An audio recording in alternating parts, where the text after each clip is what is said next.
سید الشہداء اور ماتمداران سلطان کربلا، زندہ رہیں آپ، سلامت رہیں، محبت اہل بیت آپ کے قلوب کو اپنا مسکن بنا دے۔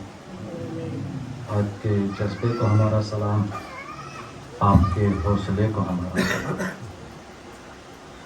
بہرحال باتیں بہت ساری تھی آج کے متعلق کہنے کے لیے، لیکن وقت کی ایسی تنگی ہے کہ نماز کا وقت بھی قریب ہے، تو کوشش یہی کروں گا کہ نماز کے وقت جو ہے وہ گفتگو کو سمیٹ دوں،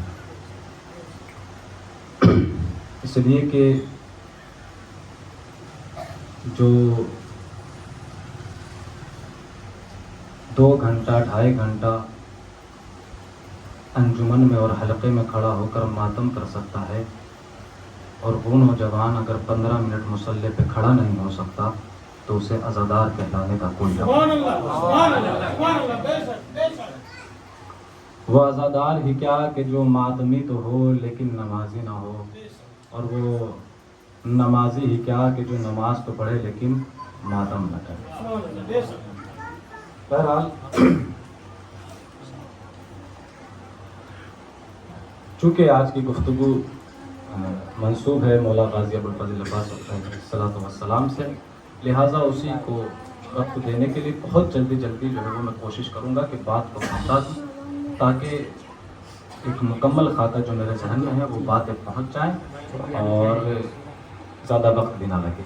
اللہ نے قرآن مجید میں ارشاد فرمایا وَقَالَ رَبُّكُمْ ادْعُونِي أَسْتَجِبْ لَكُمْ۔ دیکھو تم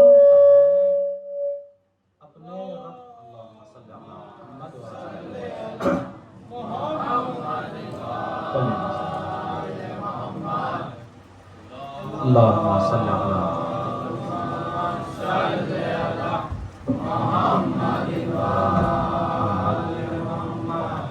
اللہ نے فرمایا کہ تم اپنے پروردگار کو پکارو، وہ تمہاری دعا کو مستجاب کرے گا۔ تم دعا کرو، وہ مستجاب کرے گا۔ دعا ایک ایسا عمل ہے کہ جو بندے کو اللہ سے قریب کر دیتی ہے، اور آپ اگر تاریخ دعا کو اٹھا کر دیکھیں، تاریخ دعا کیا ہے، تو آپ کو ملے گا کہ انبیاء نے بھی دعا کی ہے، ان کو بھی اگر کچھ لینا تھا تو کچھ مانگنے کی ضرورت پڑتی ہے۔ آئیے سب سے پہلی دعا، کیونکہ میں یہاں پر بھی بہت ساری باتیں تھی، ساری باتوں کو چھوڑتے ہوئے بس پوائنٹ آپ کی خدمت میں عرض کر رہا ہوں۔ سب سے پہلی دعا جناب نوح کی دعا۔ جناب نوح نے دعا کی کہ پروردگار رب لا تذر علی الارض فردا من الکافرین۔ بہرحال شاید آیت تھوڑا سا رد و بدل ہو جائے، میں ترجمہ عرض کرتا ہوں کہ پروردگار کافروں میں سے کسی کو بھی زمین پر باقی نہ رکھنا۔ پھر اس کے بعد جناب موسیٰ نے دعا کی۔ موسیٰ نے کیا دعا کی؟ کہا پروردگار تو مجھے فرعون کے پاس بھیج تو رہا ہے، لیکن میرے سینے کو کشادہ کر دے اور میرے لیے ایک وزیر کو بنا دے۔ یہ جناب موسیٰ کی دعا۔ پہلی دعا ہوئی جناب نوح کی دعا، دوسری دعا ہوئی جناب موسیٰ کی دعا، پھر تیسری دعا ملتی ہے کہ جناب عیسیٰ کی دعا۔ جناب عیسیٰ نے دعا کی کہ پروردگار انزل علینا مائدۃ من السماء، پروردگار تو میرے اوپر، ہمارے اوپر اپنی رحمتوں کی برسات کر دے، ہمارے لیے آسمان سے ایک دسترخوان بھیج دے۔ تو سوال یہ ہے کہ نوح کو، آدم کو، موسیٰ کو، عیسیٰ کو دعا کرنے کی ضرورت کیوں ہے؟ آخر یہ دعا کر کیوں رہے ہیں؟ سوال یہ، آخر یہ دعا کر کیوں رہے ہیں؟ یہ دعا اس لیے کر رہے ہیں کیونکہ انہیں اللہ سے کچھ لینے کے لیے مانگنے کی ضرورت ہے۔ انہیں اللہ سے کچھ لینے کے لیے مانگنے کی ضرورت ہے، کیونکہ یہ بے نیاز نہیں ہے۔ اللہ سے اگر ان کو کچھ چاہیے تو مانگنا پڑے گا، لیکن جہاں پر قرآن میں اور تاریخ میں تاریخ دعا ملتی ہے، وہیں پر تاریخ بے نیازی بھی ملتی ہے۔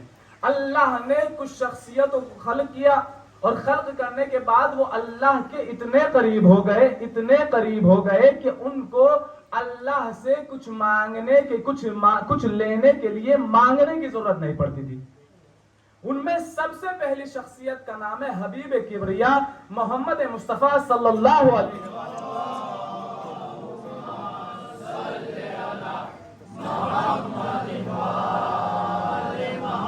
تو اللہ کے محبوب محمد کو کبھی بھی اللہ سے کچھ لینے کے لیے مانگنے کی ضرورت نہیں پڑی. کبھی بھی اللہ کے محبوب، اب ایک جملہ بڑی آہستہ سے صرف کرنے جا رہا ہوں اور سنبھالیے گا اس جملے کو. کبھی بھی اللہ کے محبوب کو اللہ سے کچھ لینے کے لیے مانگنے کی ضرورت نہیں پڑی. اور میرے عزیزوں، وہ محبوب ہی کیا کہ جسے کچھ مانگنے کی ضرورت پڑے. وہ محبوب ہی کیا کہ جسے کچھ مانگنے کی ضرورت پڑے. تو کبھی بھی اللہ کے حبیب محمد کو اللہ سے کچھ لینے کے لیے مانگنے کی ضرورت نہیں پڑی. بھائی اللہ نے نبی کے صدقے میں آسمان کو بنایا بغیر مانگے، زمین کو بنایا بغیر مانگے، آسمان کو بنایا بغیر مانگے، زمین کا فرش بچھایا بغیر مانگے، تارے بنے صدقے میں بغیر مانگے، چاند کو خلق کیا بغیر مانگے، سورج کو. تو کبھی بھی اللہ کے حبیب محمد کو اللہ سے کچھ لینے کے لیے مانگنے کی ضرورت نہیں پڑی. لیکن ہم نے اسی نبی کو ایک دن دیکھا، ایک رات دیکھا کہ یہ اللہ کی بارگاہ میں مصلی بچھائے دعا کر رہا ہے، رب ادخلنی مدخل صدق واخرجنی مخرج صدق واجعلنی من لدنک سلطانا نصیرا. پروردگار مجھے سلطان نصیر دے دے، پروردگار مجھے ایک سلطان دے دے، پروردگار مجھے سلطان نصیر دے دے، پروردگار مجھے سلطان نصیر دے دے. ہم نے بھی دستے ادب جوڑ کے محمد کی بارگاہ میں سوال کیا کہ یا نبی اللہ، یا رسول اللہ، آپ کو تو اللہ سے کچھ لینے کے لیے کبھی مانگنے کی ضرورت نہیں پڑی، آج کیوں مانگ رہے ہیں؟ تو پلٹ کر محمد نے جواب دیا کہ نادان، تو نہیں جانتا، آج مجھے اللہ سے علی چاہیے.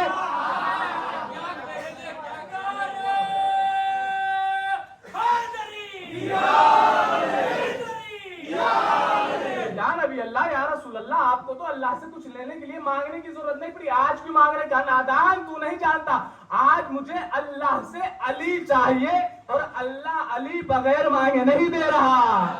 اللہ علی کو بغیر مانگے نہیں دے رہا. یہ تاریخ بے نیازی اور بڑی علی پر آ کے ٹک گئی. ہم نے علی کو بھی دیکھا کہ کبھی علی کو بھی اللہ سے کچھ مانگنے کے لیے، کچھ لینے کے لیے مانگنے کی ضرورت. بہت توجہ کیجیے گا، علی کو بھی اللہ سے کچھ لینے کے لیے مانگنے کی ضرورت نہیں پڑی. بھائی اللہ نے ید اللہ بنایا بغیر مانگے، عین اللہ بنایا بغیر مانگے، لسان اللہ بنایا بغیر مانگے، جنب اللہ بنایا بغیر مانگے. اللہ نے فاطمہ جیسی بیوی عطا کی بغیر مانگے، حسنین جیسے بیٹے دیے بغیر مانگے. تو کبھی بھی علی کو بھی اللہ سے کچھ لینے کے لیے ادھر دھیان نہ دیجیے، میں جو پڑھ رہا ہوں اب اس پر توجہ کیجیے. کبھی بھی علی کو بھی کبھی اللہ سے کچھ لینے کے لیے مانگنے کی ضرورت نہیں پڑی. لیکن اسی علی کو ہم نے دیکھا کہ یہ بھی ایک شب کی تاریکی میں مصلی بچھائے دعا کر رہا ہے، پروردگار ایک بیٹا دے دے، پروردگار ایک بیٹا دے دے، پروردگار ایک بیٹا دے دے. ہم نے علی سے بھی سوال کیا کہ یا علی، آپ کو تو اللہ سے کچھ لینے کے لیے مانگنے کی ضرورت نہیں پڑتی، آج کیوں مانگ رہے ہو؟ تو علی نے بھی پلٹ کے وہی جواب دیا جو نبی نے دیا تھا، نادان، مجھے آج اللہ سے عباس چاہیے. عباس سے خوشبو وفا آتی ہے، ان کے روزے سے علامت کی صدا آتی ہے. جب بھی ہم بیٹھے ہیں عباس کے پرچم کے تلے، جب بھی ہم بیٹھے ہیں عباس کے پرچم کے تلے، ایسا لگتا ہے کہ جنت سے ہوا آتی ہے. با وفا یا عباس، یا عباس، با وفا یا عباس، یا عباس. یا علی، آپ کو تو اللہ سے کچھ لینے کے لیے کبھی مانگنے کی ضرورت نہیں پڑی. کہا نادان، مجھے آج اللہ سے عباس چاہیے، اور اللہ عباس بغیر مانگے نہیں دے رہا. اللہ عباس بغیر مانگے نہیں دے رہا. عظیم شخصیت ہے مولا غازی ابو الفضل عباس، بہت عظیم شخصیت ہے. کون اندازہ لگائے؟ نافذ البصیرہ جس شخصیت کو کہا جائے وہ عباس کی شخصیت ہے، اللہ عباس بغیر مانگے نہیں دے رہا. ایک جملہ کہتا ہوں بڑی آہستہ سے. جو معصوم نہ ہونے کے بعد بھی معصوم ہو اسے عباس کہتے ہیں. جو मासूम ना होने के बाद। तो अली ने दुआ की अल्लाह से और तमन्ना की अपने भाई अकील से, तमन्ना की अपने भाई अकील से। जनाब अकील को बुलाया और बुलाने के बाद कहा कि भाई अकील एक बहादुर कबीला तलाश करो। बहादुर कबीला तलाश। कहा भैया क्यों? कहा इसलिए कि हम ये चाहते हैं कि एक बहादुर कबीले में शादी करें, बहादुर कबीले में शादी करें और हमारे यहाँ एक बहादुर बेटा पैदा हो। मौलाए कायनात कह रहे हैं जनाब अकील से, इसलिए कि जनाब अकील मदीने के शजरों से बखूबी वाकिफ थे। कोई गौर ही नहीं किया आपने। जनाब अकील शजरों से बखूबी वाकिफ थे। नहीं, जुमला बदल कर कहूं, जनाब अकील बखूबी जानते थे कि कौन किसका बेटा है, कौन किसका बेटा नहीं। तो जनाब अकील को बुलाया, बुलाने के बाद कहा कि भाई अकील हमारे लिए एक बहादुर कबीला तलाश करो ताकि हम वहां शादी करें और हमारे यहाँ एक बहादुर बेटा पैदा हो। क्या कहा मौला ने? कि बहादुर कबीला तलाश करो ताकि बहादुर बेटा पैदा हो। मैंने दस्ते जब जोड़ के सवाल किया कि या अली आप घुमा फिरा के बात क्यों कह रहे हैं? साफ साफ कह दीजिए कि एक बहादुर औरत तलाश करो। साफ साफ सीधे सीधे कह दीजिए कि भाई अकेल एक बहादुर औरत तलाश करो ताकि हम उससे शादी करें और बहादुर बेटा पैदा हो। तो पलट कर शायद अली जवाब दे के नादान, मैं बहादुर औरत का क्या करूंगा? बहुत तवज्जो अजीजों।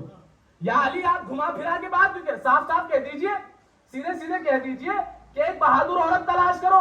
तो शायद पलट कर अली जवाब दे के नादान, मैं बहादुर औरत का क्या करूंगा? मुझे मैदान में लड़ने थोड़ी भेजना है। मैं बहादुर औरत का क्या करूंगा? मुझे मैदान में लड़ने थोड़े भेजना है। तो अब यहां से मेरे अजीजों पता ये चला कि औरत की बहादुरी ये नहीं है कि वो मैदान में जाके जंग करे।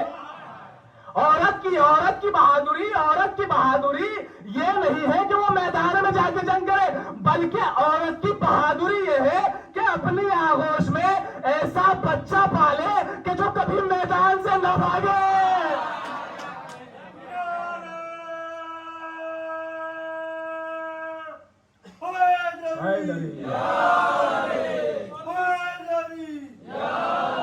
अली से पूछो अदालत क्या है, अली से पूछो कि अदालत क्या है। हुसैन से पूछो शहादत क्या है, हुसैन से पूछो शहादत क्या है। वो तो इजाजत नहीं थी इमाम हुसैन को, वरना जंग की, वरना पास बता देते कि कयामत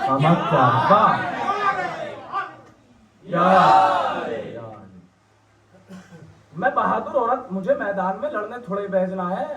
तो औरत की बहादुरी ये नहीं है कि वो मैदान में जाके जंग करे। औरत की बहादुरी ये है कि वो अपनी आगोश में ऐसा बेटा पाले कि जो कभी मैदान छोड़कर ना भागे, कि जो कभी मैदान से फरार इख्तियार ना करे। बस आखिर जुमला सुनिए फजाइल का और फिर मसाइल। तो आ गए जनाब उम्मुल बनीन अली के घर में, जनाब अब्बास पैदा हो गए। लेकिन बच्चे की तरबियत में, बच्चे को पालने में दो चीजों का असर होता है, दो चीजों का असर। एक बाप के खून का, दूसरा माँ की तरबियत का। एक बाप के खून का। अच्छा, तरबियत कहते किसे हैं? तरबियत कहते किसे हैं? तरबियत जबान से बोलने का नाम नहीं है, बल्कि तरबियत करके दिखाने का नाम है। आप अपने बेटे को जो है वो 10 दिन तक रोजाना सिखाइए कि बेटा झूठ मत बोलना, बेटा झूठ मत बोलना, हमेशा सच बोलो, हमेशा सच बोलो, झूठ मत बोलना। और 10वें दिन दरवाजे पर कोई आए और दख्तुल बात करे और आप बच्चे से कहें, उसी बच्चे से कि जिस बच्चे को आप 10 दिन से कह रहे थे कि कभी झूठ मत बोलना, उसी बच्चे से कहें कि बेटा जाओ दरवाजे पे जाकर कह दो कि अब्बा घर पे नहीं है। तो आपने कहा कुछ और किया कुछ और, तो बच्चा सीखेगा वो जो आप करेंगे। इसलिए कि अमल करके दिखाने का नाम तरबियत है, अमल करके। तो बच्चे की तरबियत में दो चीजों का असर होता है, एक बाप के खून का असर और दूसरे माँ की तरबियत का असर। बाप के खून का असर, मरहूम खतीब अकबर मिर्जा मोहम्मद अतर साहब का जुमला है, अब यहां से समाप्त कीजिएगा। एक बाप के खून का असर, एक माँ की तरबियत का असर। मरहूम खतीब अकबर कहा करते थे कि अगर किसी को कायनात में कोई ऐसा बच्चा देखना है कि जिसमें बाप के खून का असर भी बखूबी हो और माँ की तरबियत का असर भी बखूबी हो, तो करबला में आकर अब्बास को देख ले। वो करबला में आकर अगर किसी को ये देखना है कि बाप के खून का असर देखना है और माँ की तरबियत का असर देखना है, तो वो करबला में आकर अब्बास को देख ले। क्यों? इसलिए कि 9 लाख के लश्कर से दरिया को छुड़ाकर दरिया पे कब्जा कर लेना, ये बाप के खून का असर था। जुमला समाप्त कर लीजिएगा अज़ादारों।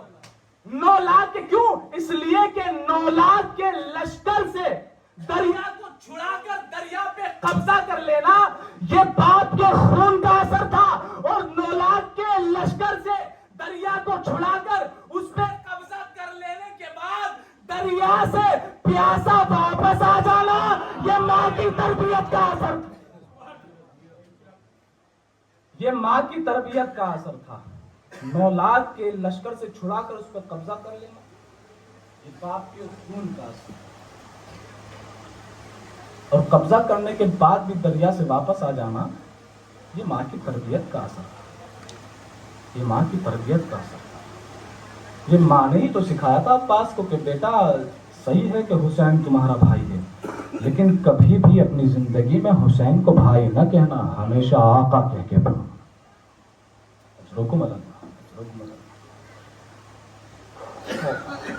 गाजी अब्दुल फजल अब्बास बहुत सारी बातें कुछ सोचा था कि अर्ज करूँगा, इंशाअल्लाह फिर करूँ। बड़ी फजीलत है अब्बास की, मसाइब सुनिए। मैंने आ गए अब्बास हुसैन की खिदमत में, कहा कि आका मुझे मरने की इजाज़त दे दो। कहा भैया अब्बास कैसे इजाज़त दो, तुम तो मेरे लश्कर के नंबरदार हो, तुम तो मेरे लश्कर के अलमदार।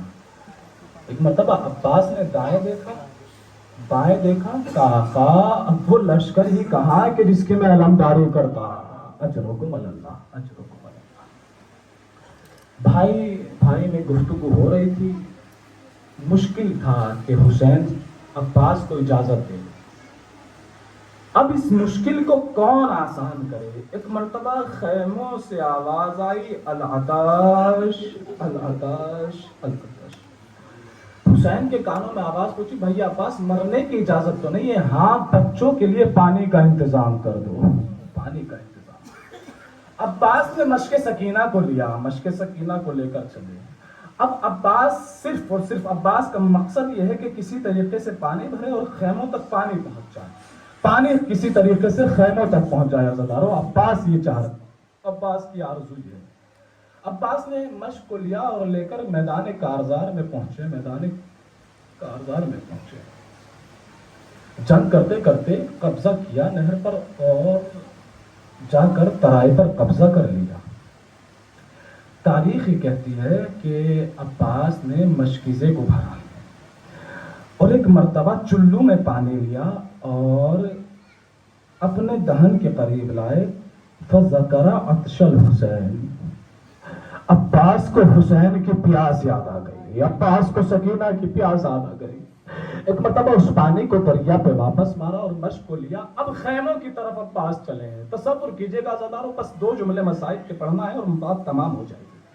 जनाब अब्बास अब खैमों की तरफ जा रहे हैं, खैमों की तरफ जा रहे हैं। एक मर्तबा जालिमों ने देखा कि अब्बास जंग करते जा रहे हैं, जंग करते जा रहे हैं, जंग कोई असर नहीं हो रहा है। लेकिन हाँ अज़ादारों, एक वक्त वो भी आया कि जालिमों ने मंसूबा बनाया कि एक साथ वार किया जाए।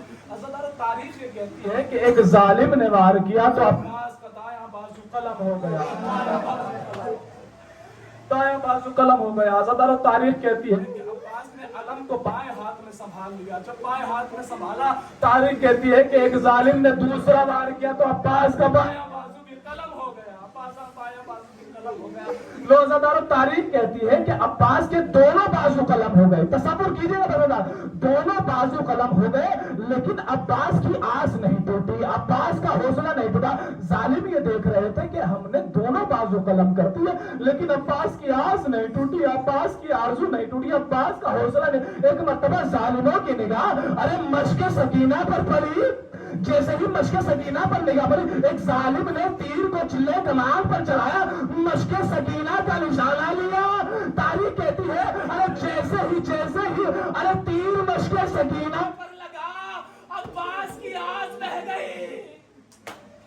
अजरुकुम अल्लाह अज़दारो, अजरुकुम अल्लाह अज़दारो। खुदा आपको कोई गम न दे सिवाय गम मज़लूम करबला के, सिवाय गम अहले बैत के अज़दारो। अल्लाह आपको कोई गम न दे। तारीख ये कहती है कि अब्बास की जैसे ही मश्क सकीना से पानी बहा, अब्बास की आस टूट गई, अब्बास की आस टूट गई। अब एक मर्तबा एक जालिम ने फिर तीर को चिल्लाए कमान पर चढ़ाया। अरे जैसे ही तीर छुटा, तीर जाके सीधा अब्बास की आंख में पेवस्त हो गया। अरे अब्बास उस तीर को निकालने के लिए अरे रुकू की हालत में गए। अरे तारीख कहती है एक जालिम ने अरे पीछे से पत्थर मारा। अजरुकुम अल्लाह। एक जालिम ने पीछे से जैसे पत्थर मारा, अब्बास घोड़े पर ना समझ सके, घोड़े पर ना समझ। अजीजों, नफ्सियाती बात कहने जा रहा हूँ। जब कोई शख्स ऊपर से नीचे की तरफ आता है तो वो सबसे पहले अपने हाथों को बढ़ाता है, सबसे पहले अपने हाथों का सहारा लेता है। अरे अब्बास के हाथ लगे, अरे जैसे ही घोड़े से जमीन की तरफ आए, अरे मुंह के बल जमीन पर गिरे।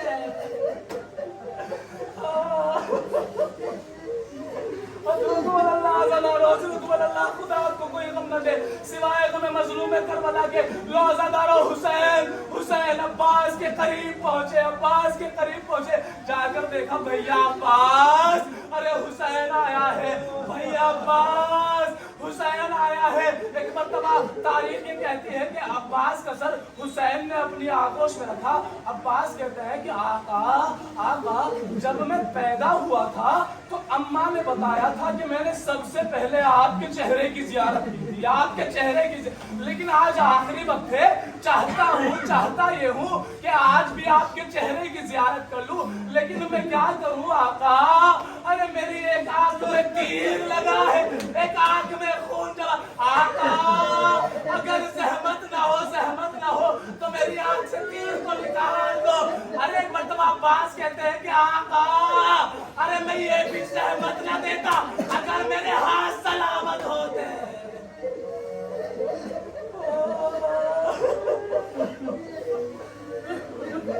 अरे मैं ये भी सहमत ना देता अगर मेरे हाथ सलामत होते। तारीख कहती है कि अब हुसैन ने अब्बास का जरा आगोश में रखा। अरे एक मर्तबा अबा के दामन से खून को साफ किया, अरे तीर को बाहर निकाला। अब्बास ने हुसैन की जियारत की, अब हुसैन कहते हैं कि भैया अब्बास, अरे आपकी आरज़ू तो पूरी हो गई, आपकी तमन्ना तो पूरी हो गई, लेकिन मेरी भी एक तमन्ना है। कहा भैया क्या तमन्ना है, क्या ख्वाहिश है? कहा भैया अब्बास, अरे सारी जिंदगी गुजर गई, अरे तुमने मुझे कभी आका कहा, कभी मौला कहा, अरे लेकिन कभी भाई ना कहा। एक मतलब अब्बास कहते हैं कि आका, अरे मैं कैसे आपको भाई कहूँ, अरे आप मेरे आका हैं, आप मेरे मौला हैं। कहा नहीं अब्बास, मुझे भाई कहकर अपने सीने से लगा लो। अजीजों, मेरा दिल कहता है, अरे उसी वक्त अब्बास ने मदीने का रुख करके कहा होगा, अम्मा अरे मुझे माफ कर देना, आपसे वादा किया था, अम्मा कभी भाई ना कहूंगा। अजीजों, तारीख कहती है अब्बास ने हुसैन को भाई कहा, अरे रूह परवास कर गई। अजरुकुम अल्लाह। आखिर जुमला मसाइब का अब्बास ने वसीयत की थी कि आका अरे मेरे लाशे को खेमे में न लेकर जाना, इसलिए कि मैं सकीना से शर्मिंदा हूँ, पानी न पहुँचा सका। अरे उधर सकीना अरे बच्चों को लिए तसल्ली दे रही थी, बच्चों अरे अब कोई प्यासा न रहेगा, मेरा चचा पानी ला रहा है, अरे सब पानी पीना। लो आजादारो, सकीना ने देखा अलम नजदीक आ रहा है, अलम नजदीक आ रहा है, अलम नजदीक आ रहा है। जैसे ही अलम नजदीक आया, क्या देखा सकीना ने? अरे अलम तो आया, अलम कहाँ लाया? बाबा, अरे मेरा चचा कहाँ है? बाबा, मेरे चचा को बुला दो। अरे मैं कभी पानी का सवाल न करूं। अरे हुसैन ने कहा बेटी सकीना, अरे तेरा चचा, अरे तराई के किनारे बाजू कटा है,